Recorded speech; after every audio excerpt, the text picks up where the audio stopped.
Não fale que o conhece. Gente, vocês obedeceram a tudo, né? Você vê que o William tem essa função, que eu tenho certeza que não é fácil para ele ficar dando recado, de ficar pegando no pé e tudo mais. Negócio de piscina, sabe? É perigoso, gente, é perigoso. As brincadeiras e tudo mais, as roupas. Meninas, tenham muito cuidado. Não é possível que alguém tenha colocado, né, roupas extravagantes para vir para um retiro como esse, né? Não é possível. Eu não sei, eu não vou na piscina, a minha religião não permite, sabe? E nem jogo bola, mas não é possível.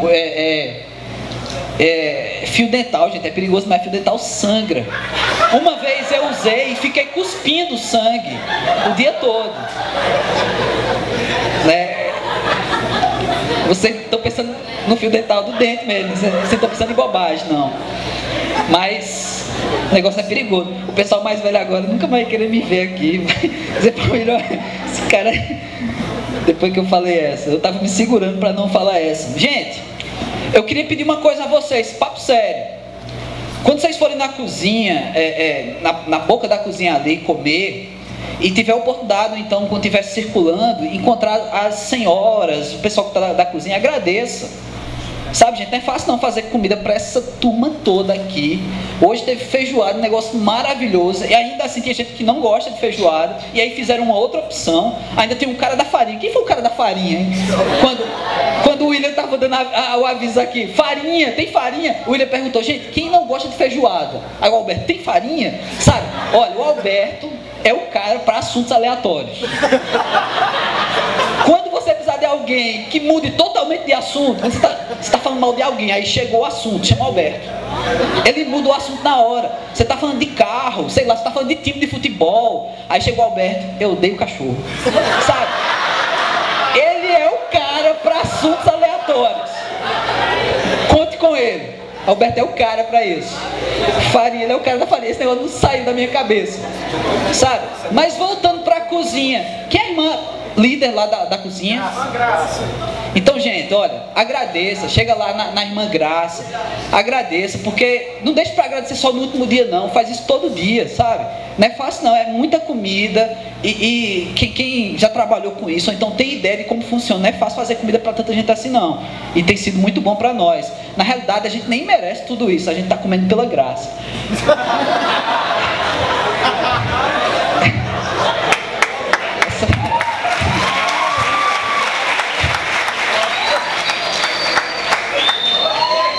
Foram 4 anos de seminário para chegar aqui e falar apaga, apaga essa aí do... Tem certas coisas que a gente precisa apagar, como a oração do Nelson ontem, né? Eu não sei se vocês lembram, esse garoto que canta muito, né? Tá aqui nos ajudando a adorar a Deus através dos louvores. Ele fez uma oração e os amigos, né? Aqueles caras brother mesmo dele, fizeram questão de me lembrar que ele orou antes da mensagem ontem, dizendo assim, Deus abençoa o pregador, apesar da pequenez dele. Ele tá falando da minha estatura, gente, isso é bullying. Eu tenho certeza disso. Eu não vou falar nada com o Nelson, né? Ele é meu amigo, eu respeito todo esse troço que ele é, né? Vamos nos concentrar um pouquinho aqui.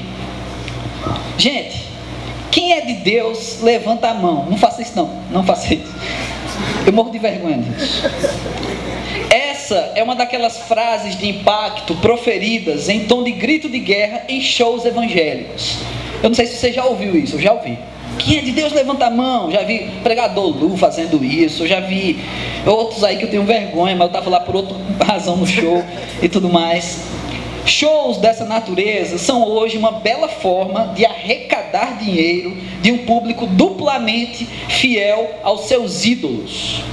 Se são idolatrados e as pessoas gospels vão somente para vê-los, onde fica Deus nisso tudo?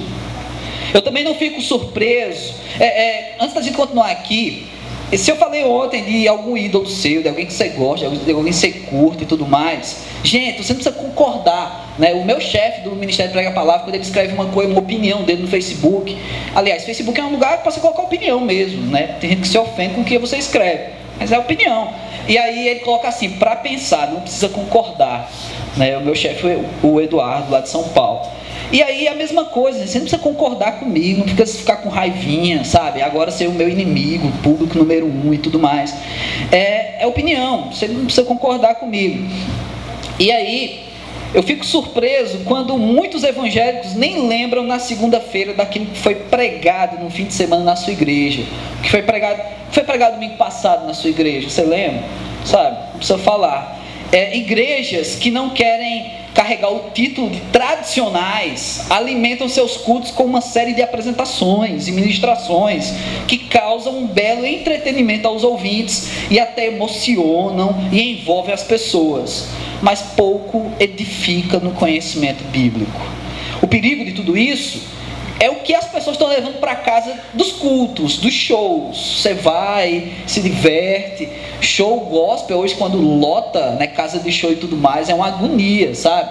Todo mundo tem o mesmo cheiro, que não é um bom cheiro, porque todo mundo fica colado um no outro, sabe? Pisa no pé, e tem menina chorando pelo fulano de tal, pelo cicrano, sabe? Porque ele é o cara cheio da unção. Ninguém chora por alguém cheio da unção, né? Chora porque é o ídolo do cara e tudo mais. E aí, o que é que se leva para casa de tudo isso? Lá em 1 Timóteo 3,5 diz o seguinte: porque se alguém não sabe governar a própria casa, terá cuidado da igreja de Deus? O que é que está acontecendo nos nossos lares? Porque às vezes a gente quer viver uma contrapartida da nossa vida normal na igreja, né? Uma vez um garoto chegou para os pais dele, um menino de 4 para 5 anos, e disse: papai, mamãe, eu quero morar na igreja. Por que, meu filho? Porque na igreja vocês são tão bons. Vocês são tão bons. Morar na igreja, porque na igreja todo mundo é amigo, né? Na hora do louvor, aí manda abraçar o irmão, né? Você abraça. E é um negócio chato, né? Porque tem uns caras que são altos, tem um cara que tá com camisa de basquete, um cara gigante aqui, sabe? O cara desse vai me abraçar, eu vou cheirar as axilas dele, sabe? É a axe, né? É a axe, sabe? E aí, é complicado. Mas na igreja a gente vive essa coisa do evangeliquez. Mas como é que anda na nossa casa? Mais uma crítica: o que se vê por aí, em muitos lugares, são reuniões desordenadas e sem a menor reverência, adultos agindo como crianças, e crianças que se divertem imitando os adultos. O que é tudo isso? Gente que não tem o costume de ordem em casa e leva isso para a igreja. É bagunça na igreja, bagunça em casa. Líderes e pregadores que dizem não precisar, isso eu falei ontem, preparar a mensagem porque o Espírito Santo vai falar, usando Deus como desculpa para o comodismo. A presença do Espírito, entre aspas, se torna motivo de um verdadeiro picadeiro de manifestações diversas. É uma realidade, eu posso dizer sem medo de errar, hoje, de uma maioria evangélica no Brasil. Essa é a realidade, né? Um acampamento como esse, em que o foco é a pregação bíblica, que as músicas têm uma preocupação na letra, no conteúdo, em que tudo é pensado nesse sentido, gente, cada vez mais raro hoje em dia. Isso é cada vez mais raro, sabe? É até assustador pensar que, apesar de, ainda tem vocês aqui, né? Porque talvez vocês tenham ficado curiosos pela expressão biblifixa e tudo mais, mas a proposta é essa. Eu não sei se alguém foi embora porque não gostou de um acampamento bíblico, um acampamento, um retiro que o foco é a palavra de Deus. Vocês são uma boa exceção, uma boa exceção. E eu espero que diante disso tudo a gente leve adiante essas exceções, para manter fidelidade às Sagradas Escrituras, e que pessoas que outrora estiveram conosco, que foram para esses movimentos de oba-oba, esses movimentos de fé, como diz a letra da música e tudo mais, que um dia eles olhem para trás e digam: caramba, era ali que eu tinha alimento. Que um dia as pessoas voltem. Deus tem o cuidado de, na sua palavra, colocar exemplos a não se seguir. Gente, isso é tão somente sábio aprender com o erro dos outros. É olhar e dizer assim, caramba, eu não vou andar por aqui. Sabe? É olhar e dizer assim, eu não vou torcer pro Flamengo. É aprender com o erro dos outros. Sabe? É olhar assim e dizer assim, eu nunca vou ser corintiano. Aprender com o erro dos outros. Aqui tem corintiano. E eu com a carteira aqui, que perigo, gente. Eu com o celular aqui. Meu Deus. É aqui no Ceará que tem aquela expressão pirangueiro, né? Gente, o William fazendo pirangueiro no vídeo é muito engraçado, né? Ele não está tentando fazer o pirangueiro, né? Essa expressão eu aprendi aqui, é engraçado.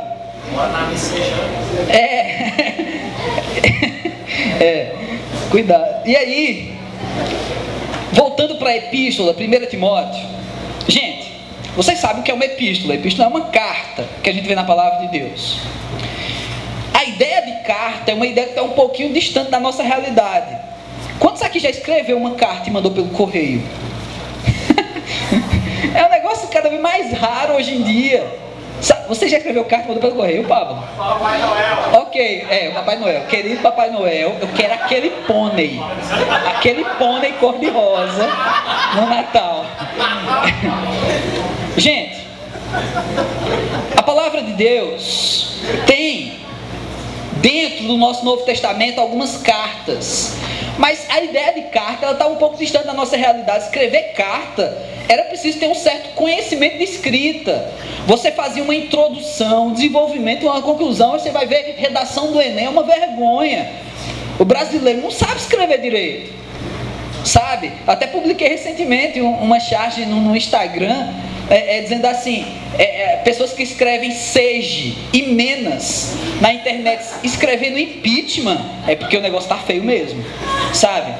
O português está difícil do brasileiro, a gente vê isso nas redes sociais. O acesso à tecnologia ficou tão fácil que também ficou muito fácil ver o tanto de erros que nós somos capazes de cometer escrevendo. E a carta, ela tinha essa profundidade. Da mesma maneira, as epístolas, cartas, sejam elas diretivas a um destinatário na palavra de Deus, ou cartas para serem lidas nas igrejas. A igreja de Éfeso, a igreja em Corinto e tudo mais, cartas que seriam lidas, digamos, de púlpito, cartas que seriam lidas ao público. Independente do tipo de carta, elas tinham uma introdução, um desenvolvimento e uma conclusão. Elas tinham um foco, elas tinham um assunto a ser trabalhado. E 1 Timóteo não está distante disso. Voltando para aquela ideia que eu falei da minha crise quando novo convertido, dos exemplos negativos da palavra de Deus, em 1 Timóteo nós vamos ver, nesse texto que eu acabei de falar, exemplos negativos do ensino errado. Para que falar disso? Se é o acampamento Bíblia Fix, então vamos só falar do ensino certo? Não, gente. Para que haja discernimento, é preciso mostrar o que é errado e o que é certo. É preciso dizer muitas vezes, nem sempre, mas é preciso dizer muitas vezes o que não é palavra de Deus e depois dizer o que é palavra de Deus. Para que haja discernimento. Para que a gente tenha noção. E aí é um pouco disso que muitos seminaristas fazem no seminário. Eles aprendem o que é e o que não é. E precisam ter filtro para isso. Normalmente eu tive colega de seminário que não teve filtro, ele absorveu o que é e o que não é. E hoje está com a teologia bagunçada. Porque ele não soube filtrar as coisas. Nessa epístola, Paulo saúda seu filho na fé, como uma introdução à carta, e logo ele exorta Timóteo a refutar os mitos e genealogias irrelevantes espalhadas por aqueles que querem ser mestres na lei.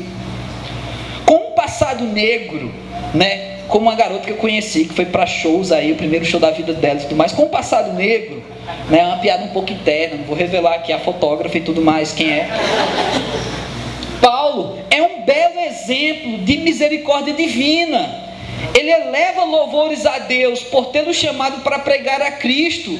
Em seguida, Timóteo é orientado a permanecer fiel ao que foi chamado e é advertido contra homens como Himeneu e Alexandre, que perderam a sua fé. É interessante que Paulo ele é tão sério aqui no seu discurso que ele diz até quem são os camaradas que estão tocando terror na igreja. Ele diz até quem são aqueles que estão ensinando essas bobagens, porque o negócio aqui era para ser cirúrgico, era para ser cortado.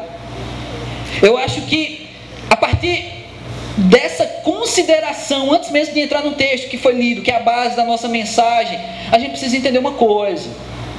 O tratamento de Paulo com Timóteo aqui, a igreja, o tratamento de Paulo a Timóteo aqui, com as pessoas, com aqueles que estavam prejudicando a igreja, precisa ser algo cirúrgico. Isso é muito sério.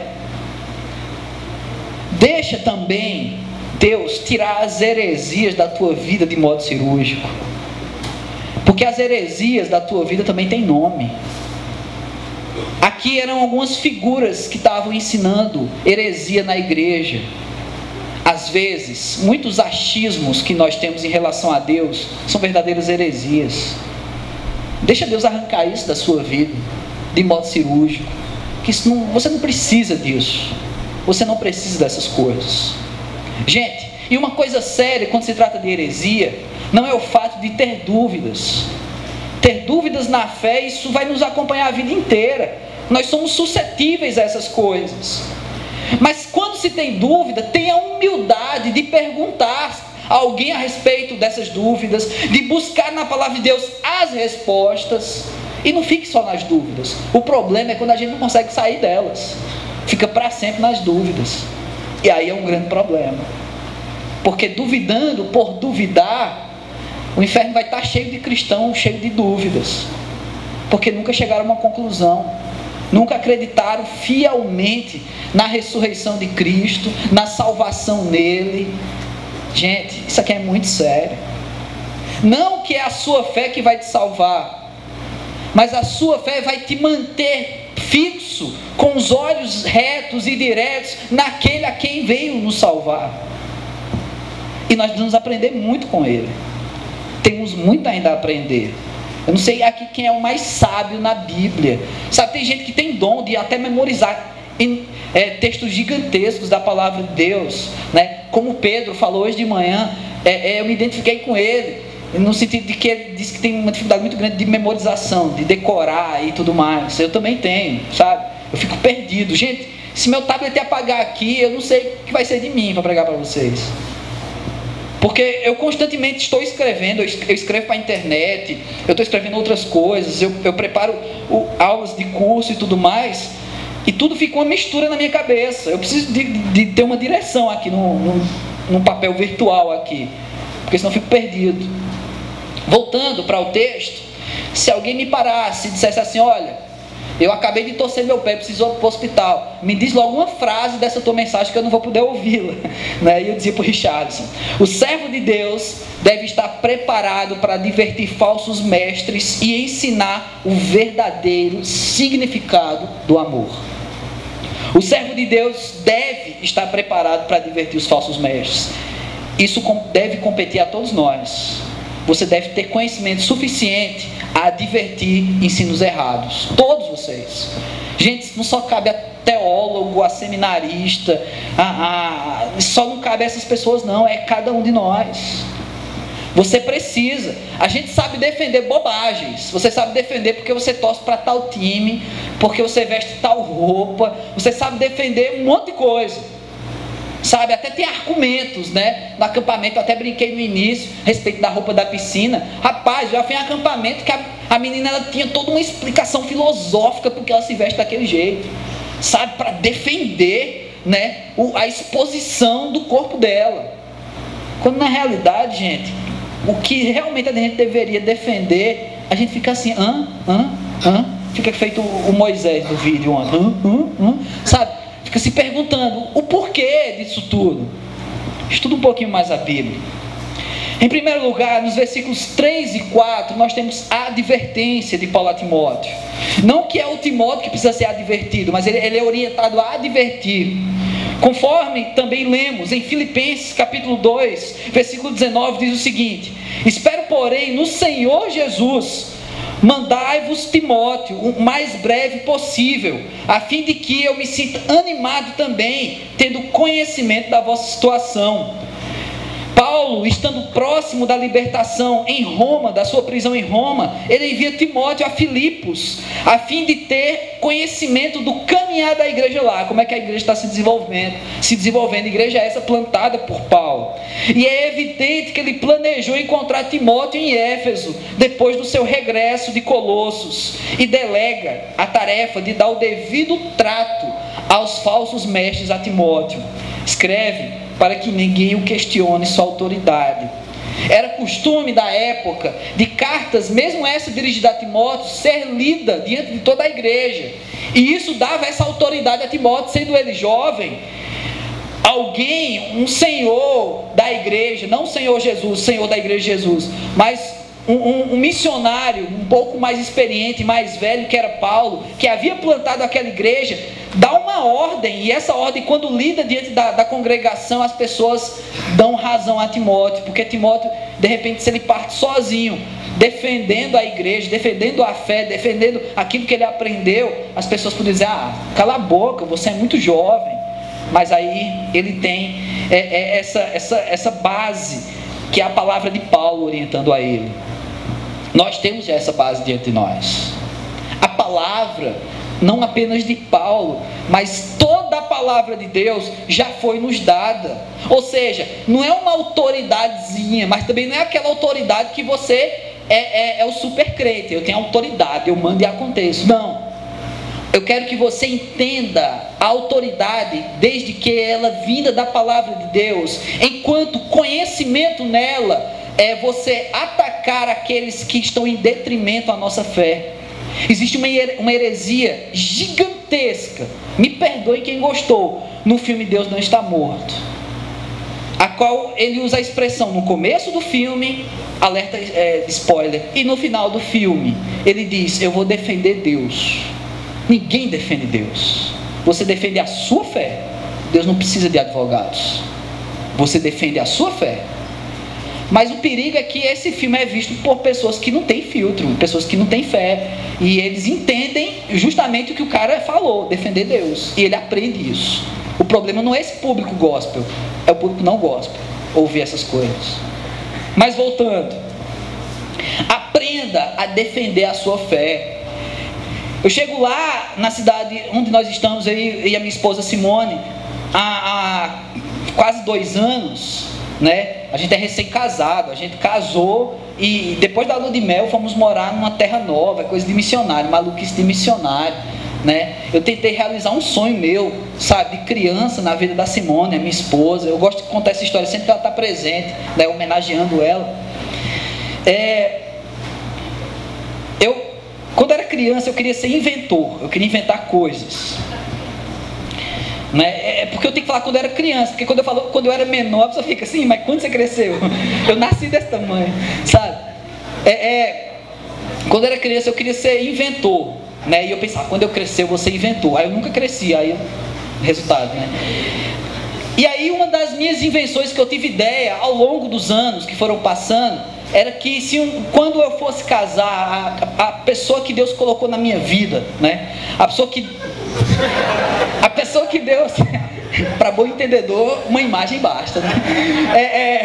A pessoa que Deus colocou na minha vida, eu tinha um sonho eu não sou estilista, viu, gente? Esse negócio é meio esquisito, mas eu tinha um sonho de criar um vestido de noiva especial para minha noiva, sabe? Negócio muito romântico isso, de criar um vestido de noiva especial. Quem é que está noivo? Quem é que está noivo? Levanta a mão. Olha, rapaz, estão enrolando, vocês estão enrolando. Quem aqui é casado? Legal. Ó, rapaz, o cara levanta com orgulho assim: eu sou casado. O cara orou pra caramba, sabe? Finalmente eu sou casado. É aqueles que oram assim: valeu Deus, no final da oração. E aí,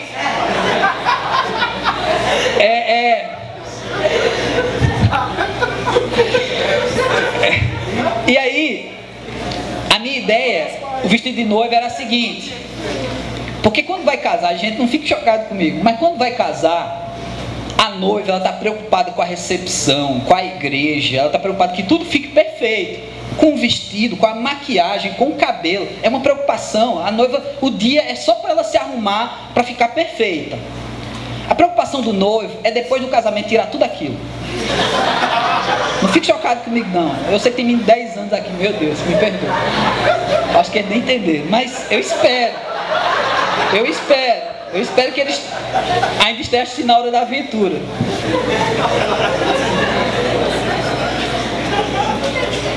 Ao invés do Chaves. Mas e aí eu tinha uma ideia de criar um vestido feito de papel. Porque aí quando casasse, e na saída da igreja, que é chato pra caramba, tem que tirar foto com uma multidão de pessoas, você é doido pra ir embora. Aí quando a gente saísse e fosse pro hotel, ou a viagem já, ou seja lá onde for, gente, o homem é muito fácil tirar a roupa. Mas tem vestido de noiva, gente, que é um negócio complicado. 800 botões. Homens, leva uma faca pra lua de mel.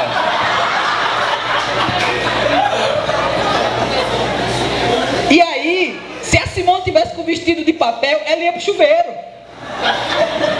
Um vestido biodegradável, sabe, assim. Não importa que a maquiagem ia manchar, que ela ficasse parecendo uma panda, mas... sabe, tudo ia valer. Mas não deu tempo.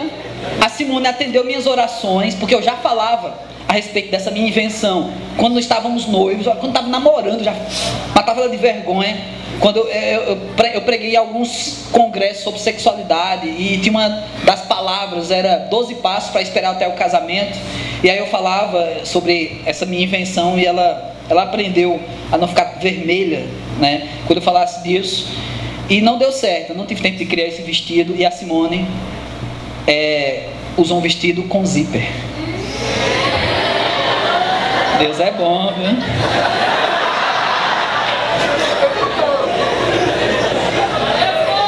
Porque botões, gente, eu arrancar tudo no dedo. Voltando aqui à palavra de Deus, ou senão a gente se perde aqui. Voltando. Quem tá noivo agora, case. O negócio é massa. E vocês, cuidado, gente.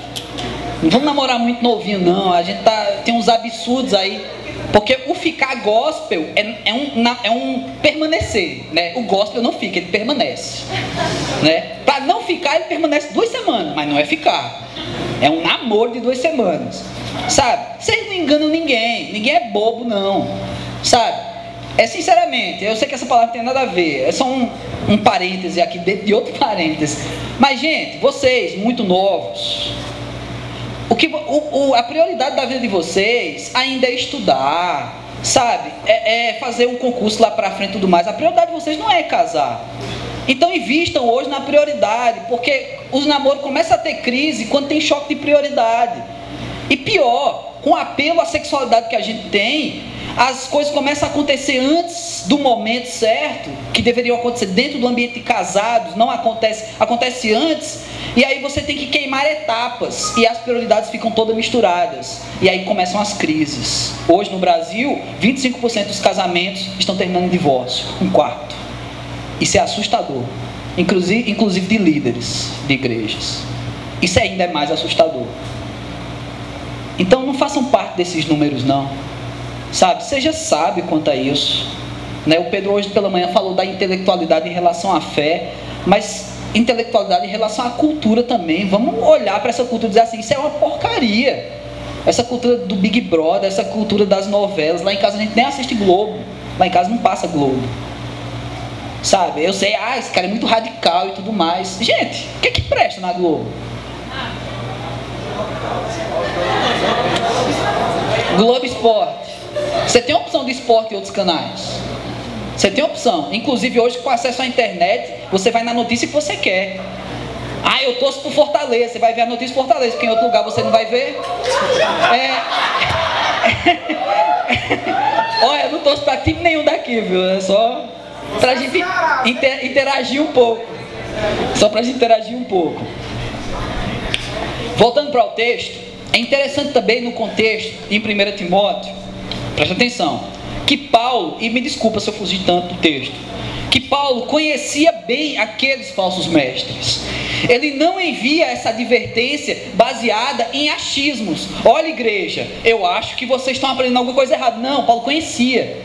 Ele fazia isso à distância, por isso através de cartas. Mas ele conhecia os fatos, conhecia inclusive o assunto das mensagens heréticas. Diz o texto: fábulas e genealogias intermináveis. Aqui o ensino judaico, baseado em mitos, desviava o foco da graça redentora de Cristo Jesus. Era muito mitológico, era muito ritualístico e nada de graça. Não se ensinava. Esses heréticos que queriam ser os mestres da fé e tudo mais, eles estavam nesse rumo. Ainda no versículo 4, Paulo diz que Paulo diz que esta linha de ensinos mais criam especulações inúteis do que crescimento na fé. Será que isso existe ainda hoje, irmãos? Será que tem um monte de discussão inútil nas igrejas, no ambiente de seminário, que não acrescenta nada na fé? Será que isso existe hoje? Existe muito. Interessante que Satanás se apodera dessas coisas. Ele deixa a gente ficar discutindo com discussões inúteis, quando na realidade a base da fé a gente deixa de lado. A gente não está crescendo em nada, só discutindo bobagem. Não, e eu sou do fulano, o outro não, eu sou do cicrano, e o outro eu sou não sei o quê, e o outro eu sou dos três, cada um com a sua. E aí no final das contas, o que é que você cresceu com isso? O que é que você vai levar para a sua casa de tudo isso? O que é que você vai ensinar para os seus filhos quando você tiver a respeito dessas discussões? Será que é por isso que se abandonou, né? Os pastores mais velhos aqui, eles sabem disso. Se abandonou hoje em dia o culto doméstico, culto no lar. E isso foi uma irresponsabilidade gigantesca da igreja evangélica, abandonar essa prática, que é tradicional e que é muito, mas muito boa. Será que o abandono do culto doméstico foi porque não tinha conteúdo para dar? É porque os pais, o chefe de família, o que deveria ser o macho alfa da casa, o sacerdote do lar, não tinha conhecimento para dar? Porque quando chega na igreja fica discutindo bobagem? Ou fora dela? Será que é a falta de conhecimento? É só para pensar, ou talvez tenha outros motivos que o culto doméstico desapareceu. Eu acho que a gente precisa resgatar coisas assim, como canções do cantor cristão. Sabe, na realidade, cantor cristão somos todos nós, né? Somos cristãos que cantam, né? Mas músicas como do Inário para Cântico Cristão, o cantor cristão e outras versões que tem por aí, outras vertentes, dependendo da bandeira religiosa, precisam ser resgatados. Não importa se a gente coloca uma nova roupagem, eu nem sei. Essa música, essa canção do Sossegai, é a versão que vocês fizeram? Ou ela já era assim, já vocês pegaram de alguém essa versão? Cadê o pessoal do louvor? Ela já é assim.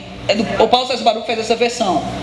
Então, gente, assim, a gente muda a roupagem, mas mantém a base, que é a letra, sabe? E tem gente que tem aversão a essas coisas. Nossa, que eu tô cristão, sabe? Não importa se ela está sendo bem executada, no ritmo mais acelerado, e a pessoa já fica com aversão, sabe?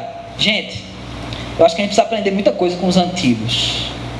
E a primeira delas é respeitá-los, os antigos. Respeitar os escritos antigos, os teólogos antigos, as canções antigas. Até porque hoje em dia, essas letras que você memoriza o refrão de esse ou daquele grupo, quando você vai ver, não tem base nenhuma. Mas é um refrão que você memoriza. Você canta, bate palma, pula, sabe? E tudo mais. Eu não vou entrar muito nisso, senão vai acabar arrumando mais inimigos. Versículo 5. Mantenha sua Bíblia aberta no texto. 1 Timóteo, capítulo 1, agora versículo 5. O ensino do amor. Após atacar os falsos ensinos, Paulo traz uma resposta para a abordagem que deveria ser feita por Timóteo. Isso é interessante.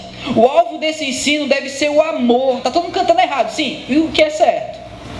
Uma coisa é você criticar por criticar. Outra coisa é você, para criticar, ter critérios. Eu sei porque eu estou criticando. Não é por acaso que eu estou criticando. Então venha discutir comigo, porque eu tenho critérios. Eu acho que é assim que um cristão deve andar. E deve ter critérios. Deve ter base. Porque o mundo que a gente vive hoje é um mundo sem critérios. É um mundo que você pensa como bem entender e viva como vier der na telha, como vier na sua mente. Viva de qualquer jeito. Para que critérios? E o mundo zomba da cara dos evangélicos. Porque você vai conversar com um judeu praticante, gente, o cara tem base para defender a fé dele. Você vai conversar com um ateu praticante, ele tem base para defender, digamos, a fé ateísta dele. Você vai conversar com uma pessoa da Umbanda, ela tem até base filosófica para se defender em BH, em Belo Horizonte. Tem universidade de curso superior de Umbanda, com apoio do MEC, que os seminários evangélicos têm dificuldade de ter. Até nem deveria ter, não precisa disso. E aí, a palavra de Deus ensina, traz ensinos profundos por demais, para todas as áreas da vida. E você vai conversar com o evangélico, o que você entende da sua fé? Aí você lembra de uma música, aí fala a letra da música, né? A minha fé, não sei o que, e começa a cantar a música a pessoa. Não tem nada de Bíblia. Eu estou cansado de conhecer igrejas que fazem milhões de eventos para atrair os jovens. Sabe, lá em Anápolis tem muito isso. Igrejas que tem evento quase todo dia para jovens. Imagina igreja que tem evento todo dia. Não é culto de jovens no sábado, é culto quase todo dia de jovens. Eventos diferentes. Mas quando você vai conversar com o jovem individualmente, ele não sabe de nada. O cara está cheio do Espírito Santo. Mas defenda o que é ser cheio do Espírito Santo. Fala a respeito disso. Ah, não sei, eu só sei que eu sinto. Eu sinto uns arrepios quando canto. Sabe, eu tenho umas sensações aqui.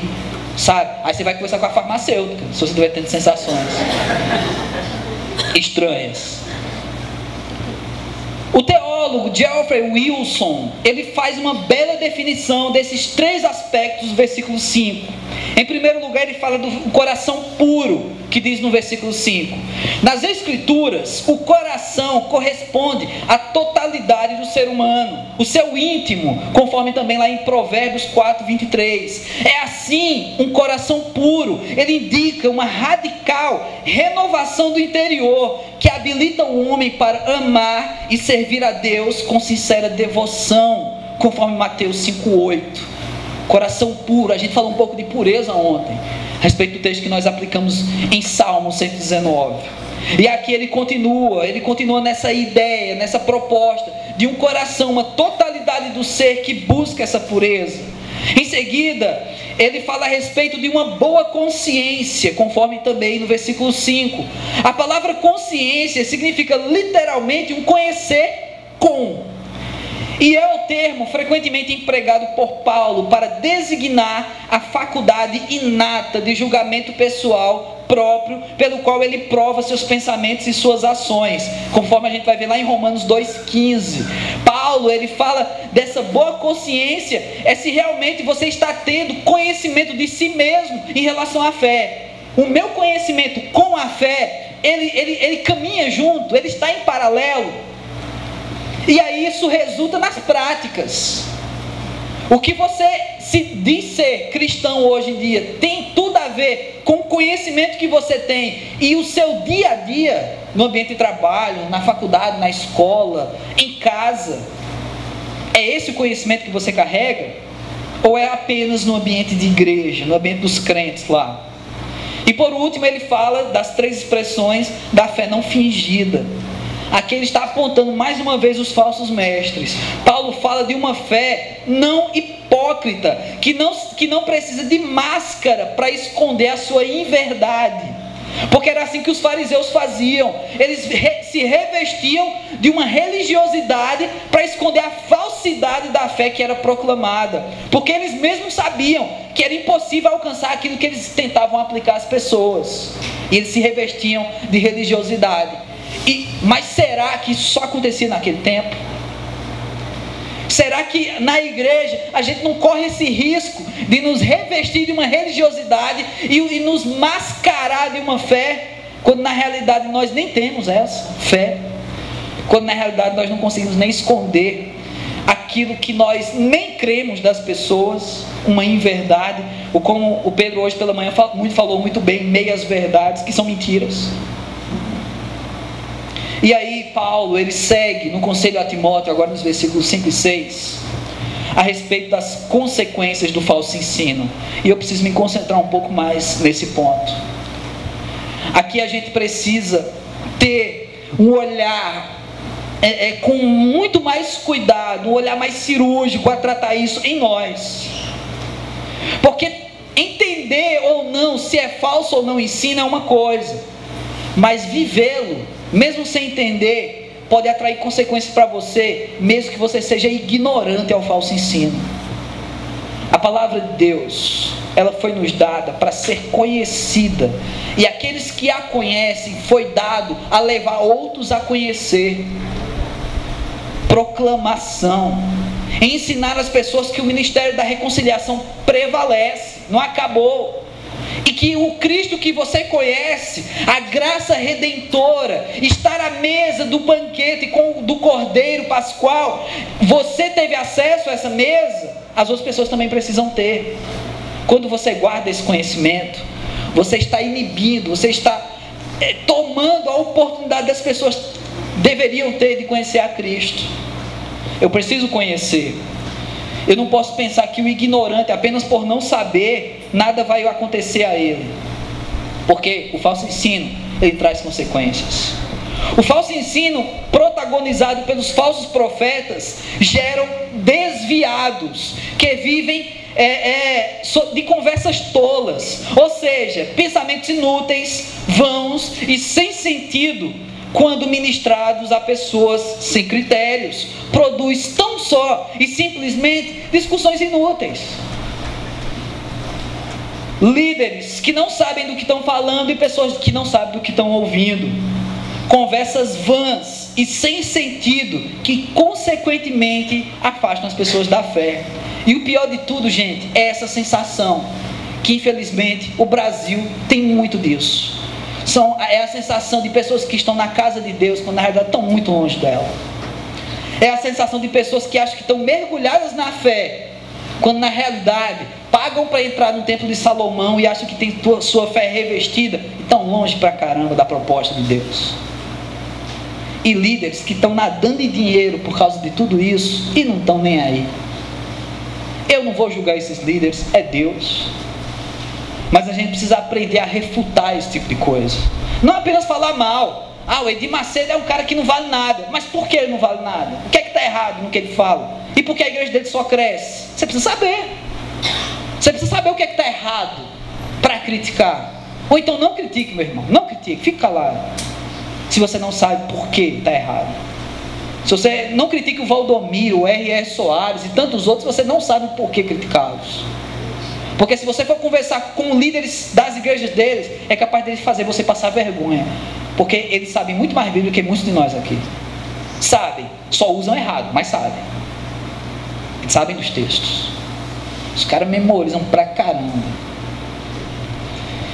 Alguém já disse o seguinte: se o coração do pregador não estiver posto nas grandes realidades do Evangelho, se estiver em desacordo com o profundo tom espiritual delas, ele não terá prazer em falar sobre elas, e só se alegrará muito em voltar-se para tópicos inferiores.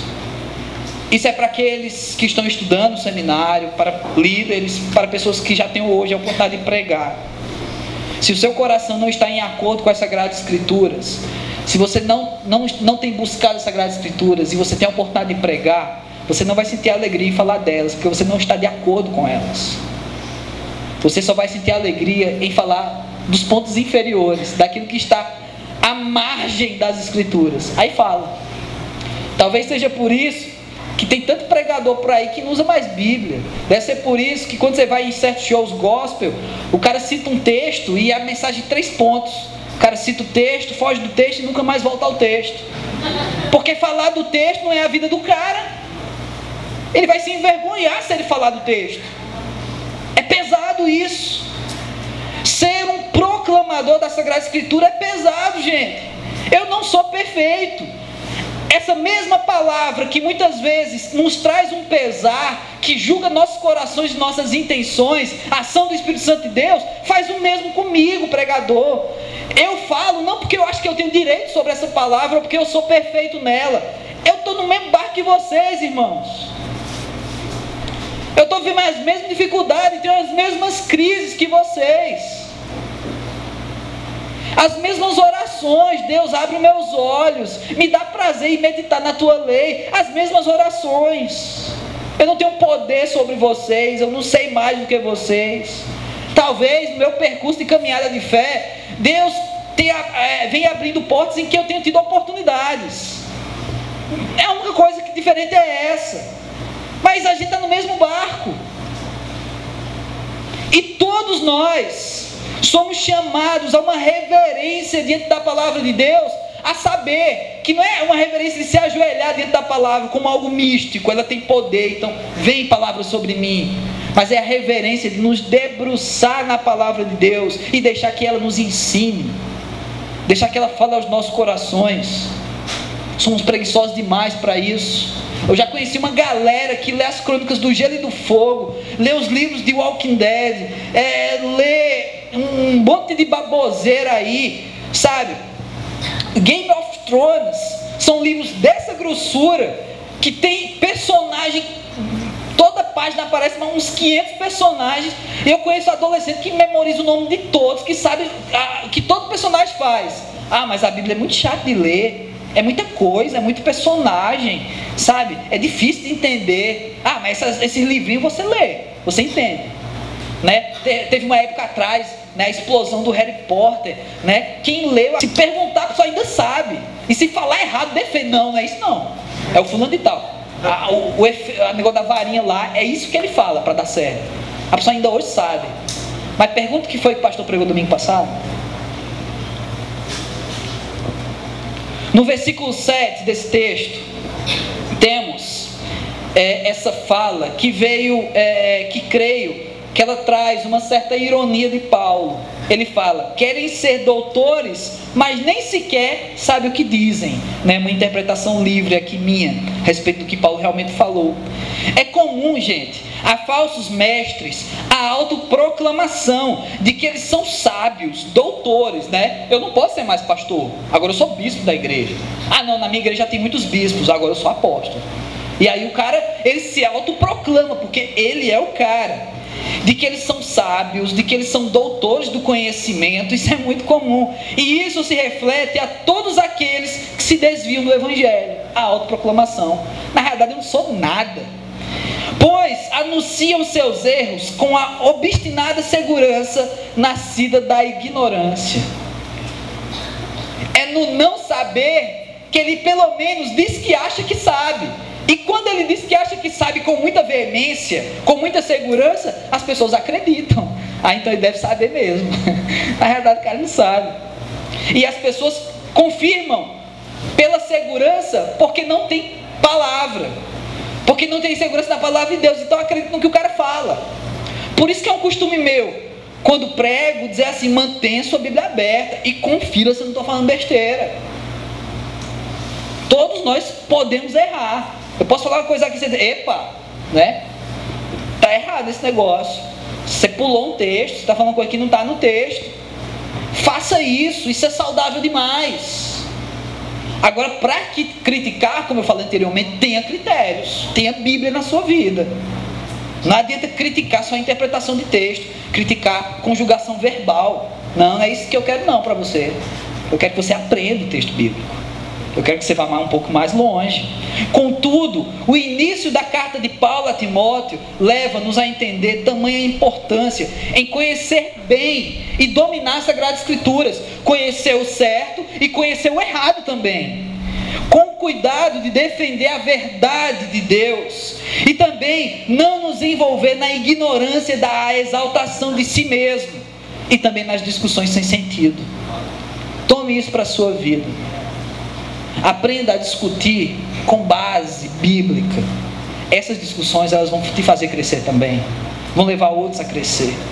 Mas isso, gente, eu falo sinceramente, dá trabalho.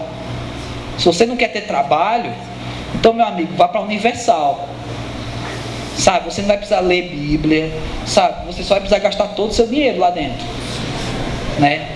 Para, quem sabe, ser abençoado, né? Não sei. Uma vez eu no seminário, a gente tinha uma disciplina chamada Religiões Comparadas. E eu tive a oportunidade de visitar templo budista, eu fui num terreiro de macumba, eu fui em vários lugares para trabalho do seminário. E numa dessas, por curiosidade, eu fui a um culto na Universal.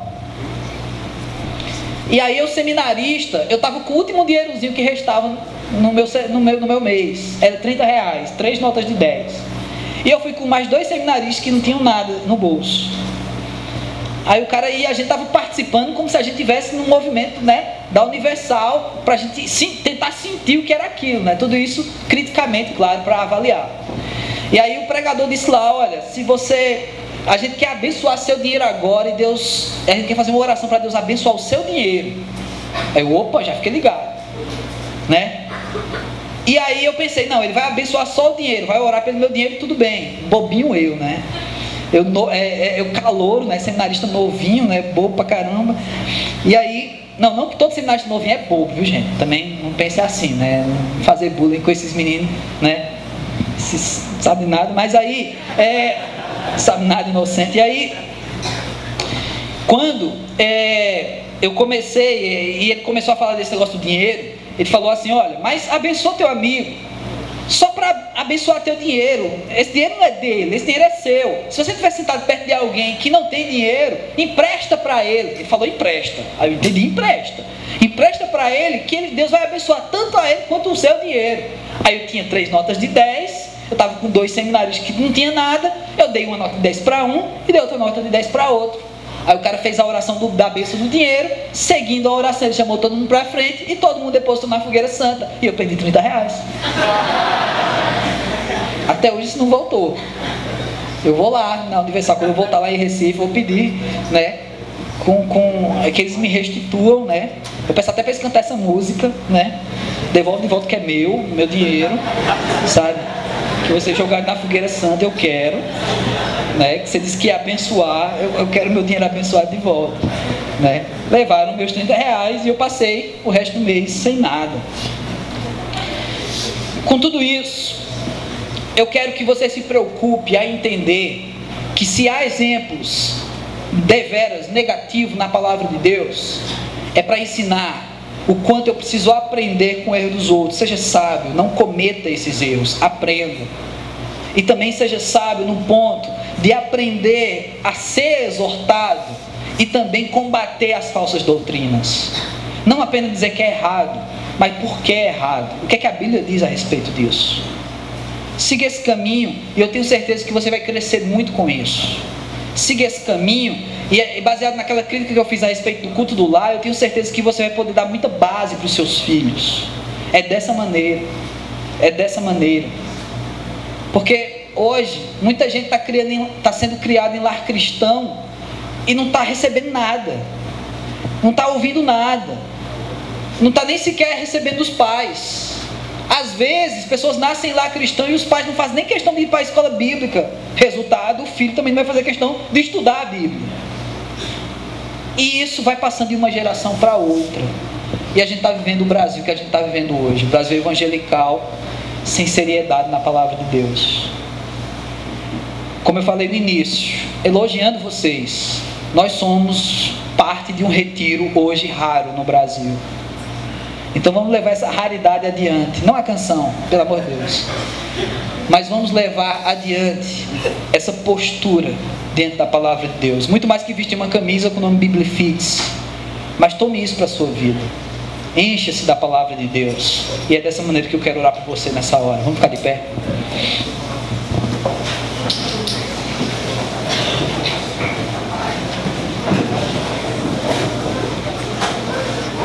Cadê os meninos? Saulo, me ajuda aqui. Saulo e seus teclados flamejantes. Me ajuda aqui enquanto a gente ora. Ele sumiu. Gente, será que foi aquilo que aconteceu no vídeo? Nossa! Ele saiu das profundezas ali, do lugar esquisito ali, escuro. Enquanto eles se preparam aí, Saulo, vai dedilhando aí aquilo que você aprendeu lá no programa da Xuxa. Quero falar com Deus agora. E eu quero que você se coloque diante de Deus em oração. Eu vou dar apenas uns segundos aqui, uns minutos. E eu queria que você falasse, fizesse uma oração com as suas palavras, uma oração silenciosa ao nosso Deus, de tudo isso que você tem visto até agora. Sabe, não sei se esse retiro já tem sido bom para você ou não, ou se você até agora disse, o que é que eu vim fazer aqui? Não sei, não importa. Eu só te peço que reserve agora esse tempo agora, esses minutos, antes de quebrar o silêncio com a minha oração. Eu queria que você orasse diante de Deus. Assim como a minha oração no início dessa mensagem, a qual eu falei, pedi perdão a Deus pela negligência minha, do tempo que eu perco, desperdiçando sem as Escrituras. Eu queria que você pensasse, faz uma autoanálise aí, do teu dia a dia. O que você tem investido de Bíblia na sua vida? Você tem ouvido as exortações bíblicas? Você tem ouvido Paulo exortando Timóteo a exortar as pessoas da igreja, e você tem tomado isso para a sua vida? Você tem entendido que se isso está escrito na palavra de Deus, é porque é para você? A Bíblia não é um livro de pesquisa não, gente. Ela serve para pesquisa, mas ela também é para as nossas vidas, ela é alimento. Você tem se alimentado dela? Vai buscando aí na tua memória o teu dia a dia, a tua semana, né? A gente está vendo uma semana atípica agora nesse retiro, mas tem um mundo real lá fora. Você vai voltar para ele. Você vai sair daqui de Nárnia e vai voltar lá para o mundo real. E eu quero ver, eu quero que você pense como tem sido a sua vida, o seu dia a dia, em relação à Sagrada Escritura.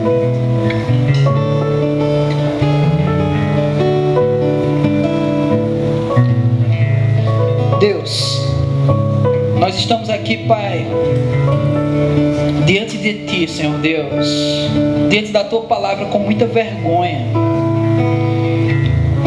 O quanto nós precisamos melhorar, Senhor Deus, o quanto eu preciso melhorar, Pai. O quanto eu preciso receber essas exortações e aprender com elas. O quanto eu preciso me humilhar diante das tuas broncas, Deus, na palavra, e crescer como cristão que sou. Aprender por que sou cristão e mostrar para tantas pessoas que por aí o que se ouve em muitos lugares não é cristianismo. Nos ensina a ter coragem, Deus, ousadia para falar de Ti, ó Pai. Nos ensina, Senhor Deus, a ter critério, ó Pai, em relação à Sagrada Escritura. Nos ensina, Deus, a ter humildade de reconhecer o nosso pouco saber, ou como o nosso colega falou, Deus, a nossa pequenez, ó Pai. E assim, Senhor Deus, crescer diante da Tua Palavra, desenvolver esse conhecimento em nós. Oh Deus, como precisamos. Como precisamos. Perdoa cada um aqui, Senhor Deus, também pelo tempo que a gente desperdiça com vídeos do YouTube, de bobagens, com conversas sem sentido no WhatsApp, Deus. Perdoa-nos, ó Pai, por muitas vezes nem dar atenção ao que o pastor prega na igreja, porque o que a gente mais gosta é louvor, sei lá.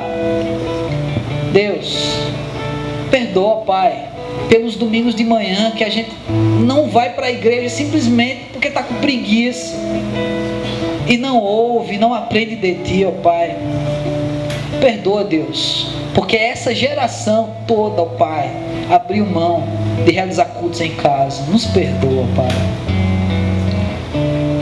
E nos move, Senhor Deus, aí na contramão dessa modinha desse mundo, Senhor Deus, a viver o Teu Evangelho a partir de casa, a proclamar o Teu Evangelho com prazer, com conhecimento, com autoridade, Senhor Deus, vindo das Sagradas Escrituras e não nossa.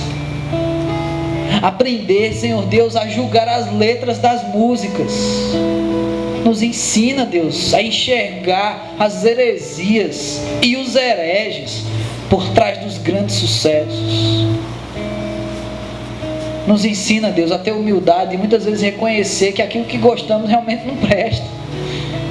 Ó Deus, tem misericórdia de nós. E nos ensina, ó Pai, a continuar sendo como já somos, o Teu povo, mas o Teu povo com excelência, Deus. Viver na excelência das Sagradas Escrituras, dedicado, Senhor Deus, entendendo que não somos nada sem a Escritura, que toda glória é para Ti, Senhor Deus. Ó Pai, recebe aqui, Senhor Deus, cada vida, recebe o Teu povo em Tuas mãos, no nome santo de Jesus Cristo, amém. Como a costa anseia